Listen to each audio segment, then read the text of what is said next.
Oke teman-teman, masuk kita materi ke installing Linux ya. Bagaimana cara menginstal Linux. Di materi ini akan ada dua penjelasan ya, installing proses dan installing Linux. Jadi sebelum kita menginstal Linux sangat penting menurut saya bagi kalian mengetahui dulu bagaimana proses-proses dalam instalasi Linux ya.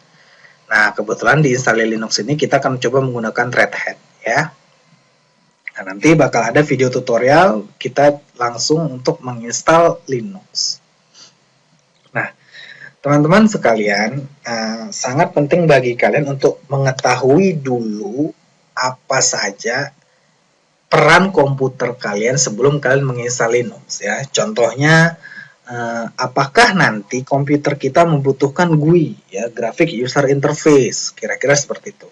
Atau nanti komputer kita harus diinstal service, contohnya email atau FTP ya. Kira-kira seperti itu. Jadi, apakah komputer kita perlu service? Biasanya kalau kita membutuhkan service, komputer kita itu akan bertindak sebagai server biasanya ya. Lalu apakah komputer kita membutuhkan service network atau file sharing? Ya, jadi sangat penting bagi kalian mengetahui dulu sebelum melakukan instalasi ini komputer nanti berperannya menjadi apa. Kira-kira seperti itu. Oke ya, kita masuk ke step berikutnya. Installing proses. Nah, teman-teman sekalian, saat kita melakukan instalasi Linux, ada beberapa source instalasi atau sumber instalasi yang dapat kita gunakan ya. Yang pertama itu adalah CD drive atau DVD drive ya, atau bisa menggunakan removable disk. Nah, ini yang paling general nih, paling umum ya, menggunakan DVD-ROM. Jadi source-nya itu berada di DVD ya, di DVD, atau source code itu berada di USB. Kira-kira seperti itu. Yang biasanya untuk portable. Lalu ada juga instalasi source dari sumber network ya, ada. Jadi biasanya itu kita harus men-setting dulu mesin komputer kita itu dengan network ya, atau membuka men-share-nya dari FTP. Jadi instalasinya by network. Nah, kalau saya pernah seperti ini, tapi instalasinya sudah ada dulu gitu. Jadi sistem operasinya sudah ada dulu, baru connect ke FTP-nya Linux. Setelah itu, setelah connect, download, lalu akan secara otomatis instalasi. Jadi ada juga ya source instalasi menggunakan network. Lalu yang ketiga itu adalah menggunakan disk imaging ya, contohnya ISO gitu ya. Bisa seperti itu. Biasanya untuk mesin-mesin virtual ya, untuk ISO.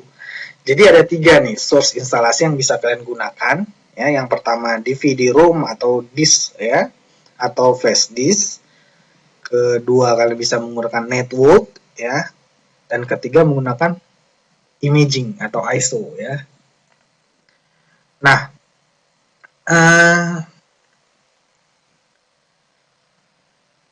saat kalian melakukan instalasi, ada metode instalasi yang bisa kalian gunakan ya. Yang tadi, yang saya jelaskan tadi sebelumnya adalah sumber instalasi. Yang ini adalah cara instalasi ya. Yang pertama, metode instalasi yang bisa kalian gunakan adalah GUI installation. Jadi, GUI installation ini dengan metode GUI ya. Jadi dia menggunakan mouse dan keyboard dari tampilan grafik, kira-kira gitu. Jadi instalasinya generalnya seperti ini ya. Jadi instalasi menggunakan GUI. Atau kalian bisa menggunakan metode text instalasi ya. Jadi text instalasi ini ada semacam screen text yang dikeluarkan dan kita masih menggunakan komen di sini ya. Nah, biasanya ini digunakan jika kita memiliki video card yang rendah ya, atau memiliki video card yang ya rusak misalnya seperti itu. Jadi kalian bisa menggunakan teks instalasi. Di situ hanya ada satu tampilan dengan satu menu terminal. Nah, kalian bisa menginstalnya menggunakan komen.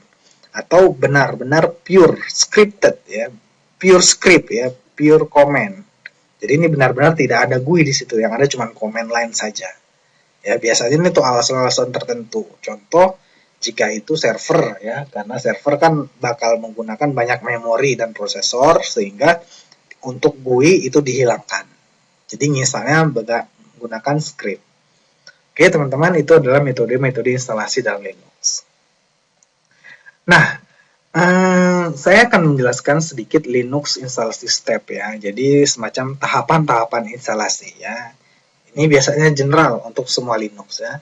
Yang pertama itu adalah kalian harus mengenali kebutuhan network atau pilihan distribusi serta peran dari komputer yang akan kalian install. Contoh begini.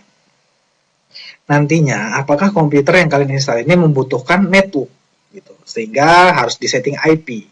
Nah, IP juga ada pilihannya, menggunakan IP versi 4 atau versi 6, gitu ya. Nah, jadi kalian harus mengenali dulu kebutuhan network. Lalu juga ada pilihan distribution ya. Pilihan distribution tadi kita sudah belajar distribution. Ada Red Hat ya, ada Slackware, ada Debian. Jadi pilih yang mana yang cocok buat kalian. Lalu kenali juga peran komputer. Jadi sebelum instalasi sangat penting bagi kalian untuk mengenali peran komputer kalian nantinya. Ya, ini komputer nanti mau jadi apa nih? Workstation atau server ya. Lalu cek dengan kecocokan hardware dan kebutuhan sistem. Jadi cek juga nih, biasanya kan kalau kalian menginstal Red Hat itu kan selalu ada tuh keterangannya, jadi sistem operasi ini membutuhkan memori sekian gitu ya, habis itu membutuhkan hard disk sekian dengan prosesor 2 sekian core, kira-kira gitu. Jadi juga harus disesuaikan ya agar semua nanti saat instalasi berjalan semuanya perfect dan komplit. Nah, juga pilih juga nih lokasi file untuk instalasi dan metode instalasi. Tadi saya sudah menjelaskan ya. Ada 3 lokasi file source-nya ya, source instalasi ya, dari DVD gitu ya, dari network atau dari disk imaging ya. Nah, lalu kalian gunakan juga, pilih juga nih, tentukan juga nih metode instalasi yang kalian gunakan. Kalian bisa menggunakan GUI, tadi sudah dijelaskan, atau teks, atau script ya, kira-kira seperti itu. Nah, setelah kalian mendetermin atau sudah menentukan 2 ini, baru kalian bisa masuk ke start instalasi ya. Saat kalian menjalankan start instalasi, yang pertama kali muncul adalah pilihan bahasa instalasi dan sistem keyboard ya. Jadi di situ kalian pilih bahasa yang akan kalian gunakan saat instalasi ya, atau di sistem operasi nantinya. Lalu juga akan masuk ke menu sistem keyboard ya. Jadi banyak sistem-sistem keyboard ya. Nah, step selanjutnya itu mungkin akan masuk ke partisi hard disk. Jadi kalian setelah masuk ke bahasa dan sistem keyboard, kalian akan masuk ke pemilihan partisi hard disk. Di situ kalian bisa menentukan berapa banyak partisi yang akan digunakan atau seperti itu kira-kira ya. Lalu yang keenam itu configure bootloader. Ini kita skip aja ya. Bootloader ini biar sistem operasi yang menentukannya. Lalu configure network dan firewall ya. Nah, untuk mengkonfigur network dan firewall ini juga bisa dilakukan setelah instalasi selesai. Kalau saya biasanya saya lakukan setelah instalasi selesai ya. Nah, setelah step configure network, kita akan masuk ke step bahasa dan time zone ya. Jadi kita biasanya diminta untuk memilih time zone sih ya. Untuk saya daerah Jakarta, saya akan memilih plus 7 dari determinian. Lalu kita akan diminta untuk membuat user account. Lalu pilih komponen dan service yang ingin diinstal. Nah, teman-teman, makanya saya bilang sangat penting bagi kalian mengetahui terlebih dahulu peran komputer ini nantinya, sehingga kita jelas dalam memilih komponen atau service yang ingin kita install ya. Contoh, kita ingin menginstal komponen GUI gitu ya, atau kita menginstal service FTP gitu. Makanya sangat penting bagi kalian mengenali dulu nanti komputernya akan jadi apa.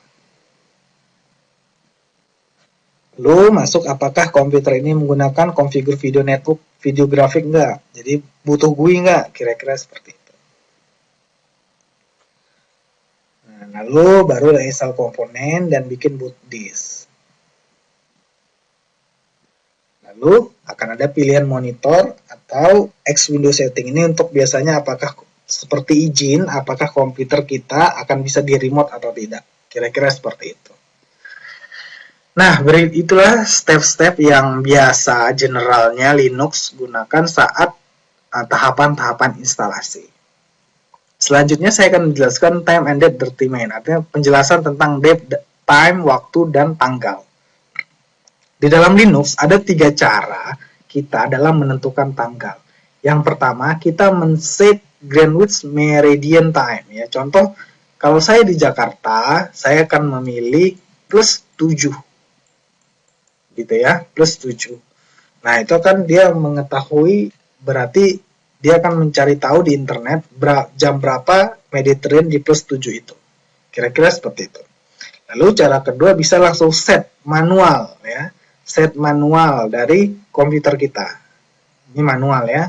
Lalu NTP, Network Time Protocol. Jadi Linux juga support ini ya. Ini teknologi yang mengarahkan, jadi ada satu server, satu mesin yang menjelaskan tentang tanggal dan waktu. Biasanya ini perusahaan-perusahaan besar seperti itu ya. Jadi ada satu mesin yang digunakan untuk NTP server. Jadi NTP server itu service time dan date ya. Jadi semua komputer dan workstation atau server lainnya memiliki tanggal yang sama. Itulah tujuannya. Nah, NTP juga bisa dilakukan di Linux ya. Jadi di sistem operasi kita juga Linux dalam menentukan time dan date kita juga bisa mengarahkannya ke NTP server. Ini pilihan ketiga. Oke teman-teman, itu saja instalasi proses. Kita akan masuk bagaimana cara instalasi Linux ya. Silakan melihat video tutorial selanjutnya. Oke ya, saat ini kita akan mencoba instalasi Linux Red Hat ya, seperti ini. Nah, saat pertama kali booting, kalian akan menemukan 5 pilihan yang bisa kalian gunakan ya.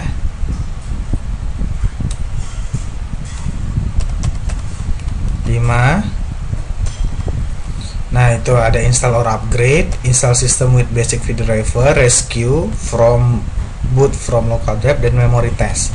Nah, yang pertama itu kalian bisa ngambil dia install or upgrade itu biasanya digunakan untuk mengupgrade sistem kalian, gitu ya. Mengupgrade sistem kalian atau install by command line, kira-kira begitu. Nah, ini install with basic video driver, nah kira-kira install dengan GUI ya, jadi lebih enak dia, lebih menyenangkan. Rescue installed system yaitu ini seperti repair ya, repair jika sistem kalian sudah rusak, di sini digunakan untuk repair ya. Lalu ada boot from local drive ya. Oke, kita langsung saja pilihan kedua kita install system with basic video driver karena memang kita menginstalnya menggunakan mode GUI.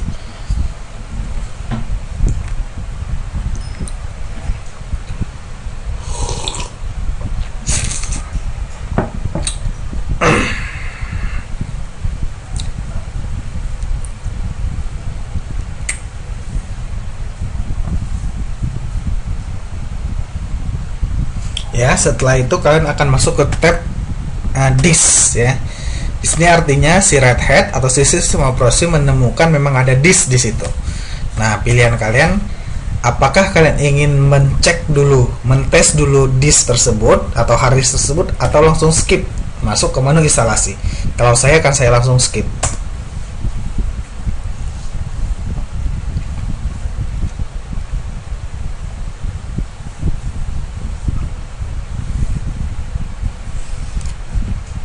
Masuklah dia ke menu GUI ya, ke menu GUI seperti ini ya. Ini adalah Red Hat Enterprise Linux 6 ya, tepatnya 6.4 ya. Ingat, Red Hat selalu dilambang dengan Red Hat, topi merah.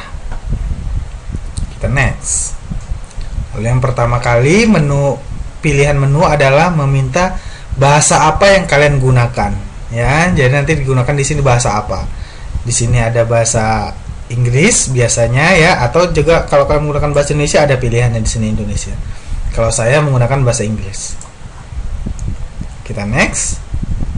Nah, ini adalah tipe keyboard, sistem keyboard yang kalian gunakan. Banyak tipe-tipe sistem keyboard ya. Nah, jadi untuk biasanya itu saya menggunakan US English, itu hampir semuanya seperti ini ya, US English ya. Kita next.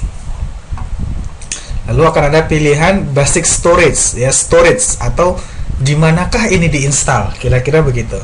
Jika instalasi dilakukan di hard disk di komputer kalian sendiri, jadi media penyimpanannya menyimpan di hard disk yang ada di komputer kalian, kalian bisa pilih di basic storage device. Ini artinya si sistem operasi itu menyimpan sistem operasinya di hard disk di komputer kalian sendiri, atau di specialist storage device, yaitu media penyimpanannya bukan di komputer kalian sendiri tapi ada hard disk lain, seperti contohnya SAN ya, storage area network ya, kira-kira seperti itu. Nah, karena saya ingin menginstal di hard disk internalnya sendiri, maka saya pilih basic storage device. Saya harap kalian mengerti ya kedua ini ya. Yang ini artinya menginstal dengan hard disk sendiri, yang ini menginstal diletakkan di hard disk mesin lain, kira-kira seperti itu. Next.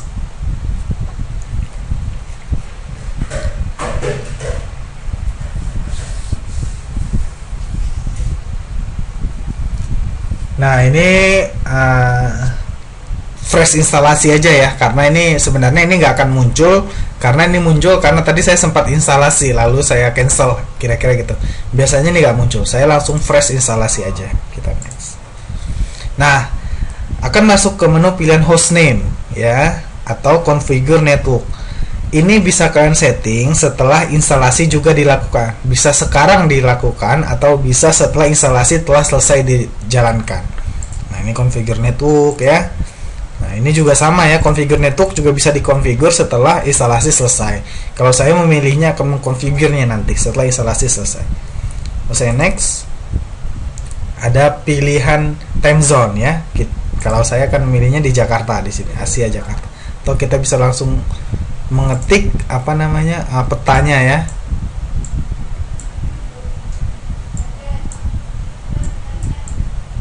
Kira-kira Jakarta tuh di sini nih. Ini ya. Oh nih. Nah, nih Jakarta ya. Saya ketik. Kira-kira seperti itu. Saya next. Nah, ini root password ya. Jadi ingat kita memasukkan password root. Jadi kalau kalian ingin masuk sebagai root, passwordnya adalah yang kalian ketikkan ini ya. Jadi ini diingat ya. Jika kalian masuk ke mode root, maka kalian harus memasukkan password yang kalian bikin pertama kali ini. Kita next. Nah, ada replace existing Linux system, ada create custom layout ya, banyak ya. Ini jadi tipe instalasi yang kita gunakan. Contohnya, jika kalian ingin use all space, artinya semua hard disk kalian yang kedeteksi oleh Linux saat ini akan digunakan untuk sistem Linux. Kira-kira seperti itu. Tahu replacement ya, create custom layout ya, ini adalah create manual partisi yang akan kalian gunakan. Ini maksudnya setting partisi sih sebenarnya ya. Nah, kalau saya gunakan use all, artinya ada satu partisi dalam satu sistem. Misalnya saya install Windows, saya hanya membuat satu partisi C-nya saja. Kira-kira seperti itu. Atau kalian bisa membuat create custom layout, kalian ingin membuat dua partisi, itu boleh. Ya, itu bisa. Ya. Nah, untuk belajar pertama kali, saya akan membuatnya use all space. Ya, jadi semua partisi berada dalam satu partisi aja, dan itu juga sistem dan data. Oke. Jadi kira-kira kalau di Windows-nya C-nya doang nih. Kira-kira gitu.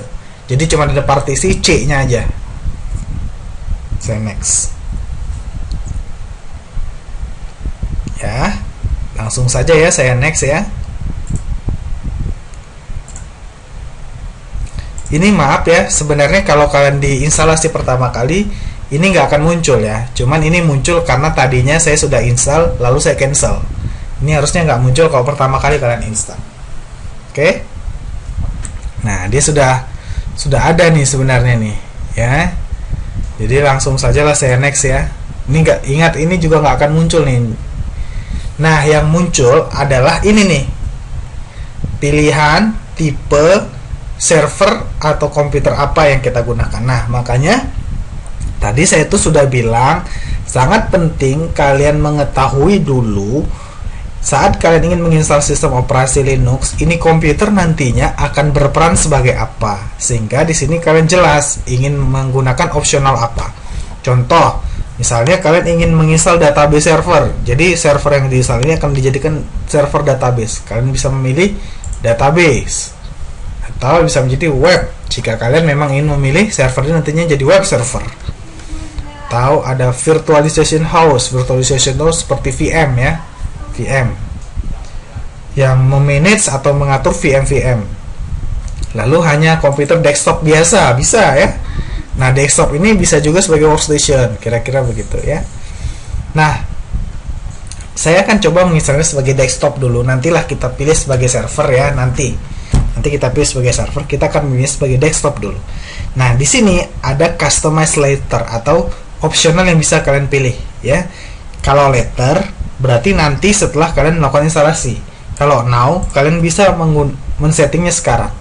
Biasanya kalau later kalian harus memasukkan CD-nya dulu, CD-nya lagi, lalu menginstalnya, kira-kira begitu ya. Nah, kalau saya pilihnya langsung now saja. Nah, pertama saya akan pilih komputer saya desktop, maka saya akan pilih ada GUI di situ. Maka saya akan pilih GUI di sini ya. Nah, ini sudah ada ya. Ini karena saya install pertama kali ya. Harusnya ini kosong-kosong semua nih ya. Ingat, GUI di Red Hat itu ada dua, ada GNOME, dia pilihannya seperti tanda kaki seperti ini, dan ada KDE seperti ini logonya. Saya pilih GNOME ya. Nah, lalu saya pilih ini, ada Performance Tool, ada Platform Desktop, ada Phone, ada General Purpose Desktop, ada Graphic Administrator ya, ada Input. Nah, ini bisa saja saya install. Jadi pilihan ada dua nanti. Saya bisa pilih GNOME atau saya bisa pilih KDE. Nah, nanti caranya ada ya, ada komennya. Tapi saya akan pilih ini satu desktop saja ya. Ada Legacy X Window System Compatibility X Window. Jadi ini dua ini adalah kira-kira perannya untuk remote desktop ke sistem lain. Contoh kalian ingin meremote desktop ke Windows dari Linux, itu bisa. Ya, itu bisa. Ingat, ini remote desktop, bukan remote ya. Jadi di sini remote desktop menggunakan GUI gitu ya. Oke, juga di sini ada remote desktop client. Jadi di sini juga kalian diinstal untuk remote desktop. Ingat ya, ini tiga-tiga ini kira-kira digunakan untuk remote desktop ya. Cuman X window ini digunakan untuk remote desktop ke Windows lain, kira-kira ke sistem lain. Contohnya Windows 7 gitu ya. Jadi kalian ingin meremote Windows 7, maka ini harus kalian centang. Lalu ada pilihan-pilihan lain ya, sistem manajemen ya, SNMP ini digunakan untuk monitoring, ini messages untuk chatting dan lain sebagainya ya. Ada aplikasi, saya akan menginstal ini ya. Ada Emacs, kita sudah jelaskan Emacs itu apa sebelumnya ya. Ingat ya, Emacs itu seperti Windows Explorer-nya di Linux gitu ya, Windows Explorer-nya. Jadi kalau kalian ingin menjelajahi directory di Windows, kalian bisa menggunakan Emacs. Dan Emacs ini hanya kompatibel dengan GNOME ya. Kalau KDE ada lagi namanya. Saya harap kalian kemarin sudah mengikuti training sebelumnya. Nah, ini development tools ya, ini untuk aplikasi development ya. Contohnya untuk programming dan sebagainya. Ini nanti kita belajar tentang ini. Juga bahasa yang digunakan ya.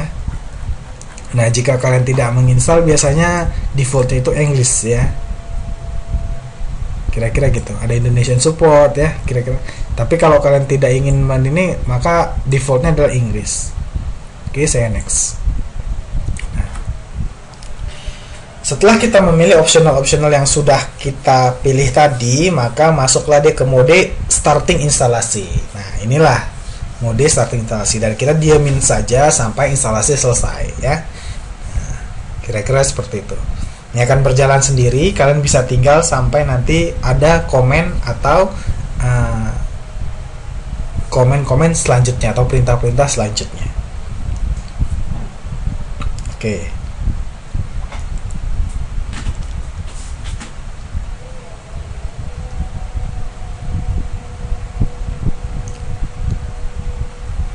Nah, menunggu ini selesai, kalian mungkin bisa belajar lainnya, atau kalian bisa mengambil makanan kalian atau apa ya.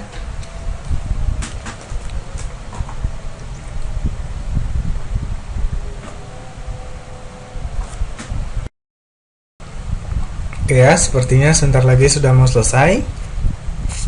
Maaf, videonya saya potong saja untuk menghemat waktu durasi video ya.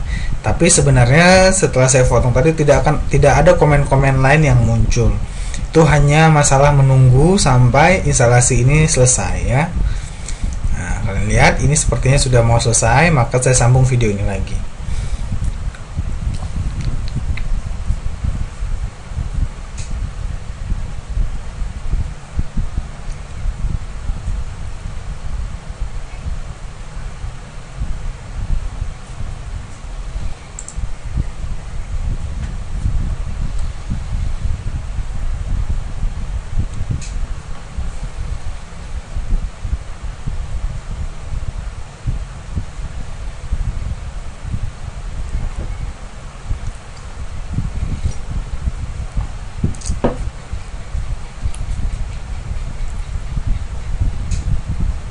Oke, muncul komen lain ya, pop up lain. Dia sedang menginstal bootloader. Tadi saya juga sudah jelaskan ya, step-step apa saja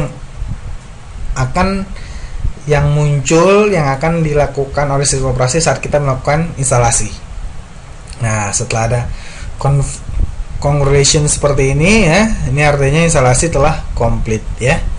Maka kita bisa reboot.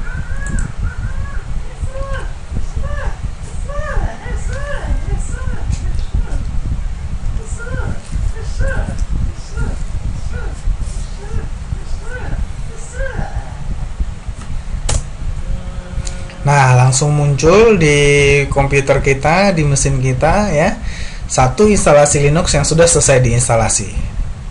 Seperti itu ya. Oke. Langsung kita enter dan dia akan masuk ke menu booting.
Ya, ini ketika pertama kali komputer ini berjalan ya, dia akan mengatakan berikan welcome ya, selamat datang. Ya, biasalah ya, license agreement kita forward. Nah, ini dia minta apakah dia mau update ya. Nah, kalau update itu kita harus connect ke hard RHN-nya ya, karena ini punya enterprise. Ini kita next saja lah ya, next saja. Jadi intinya ini dia nanya dulu software kita mau update enggak gitu, kira-kira gitu. Lalu ini adalah create user. Nah, ini adalah user kalian ya. Saya buat di sini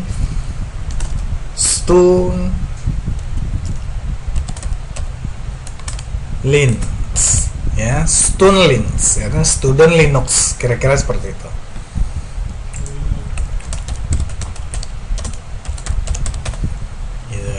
Nah, ingat tadi kita memasukkan password root ya. Ini adalah untuk membuat user baru yang bukan root. Ini user kalian. Kalian masukkan password ini password untuk masuk ke username Linux ya. Itu user kalian. Ingat, biasanya harus dibedakan ya antara password root dengan password user ya. Next. Ya, pilihan date ya, biasanya itu ngikutin BIOS kita sih ya sebenarnya ya. Kita next saja. Oke, kita kita finish. Maka muncullah sistem operasi kita Linux ya. Nah, ingat, ini orders, Orders ini kalian bisa masuk sebagai root ya, atau kalian masuk sebagai kalian. Nah, ini student Linux ini biasanya masuknya yang masuk sebelumnya kira-kira gitu, karena ini cuma satu user, maka dia masuknya student Linux ya. Ingat password yang kalian masukkan tadi. Saya login. Oke. Maka sistem operasi Red Hat telah berjalan di mesin komputer kita. Iya, seperti ini.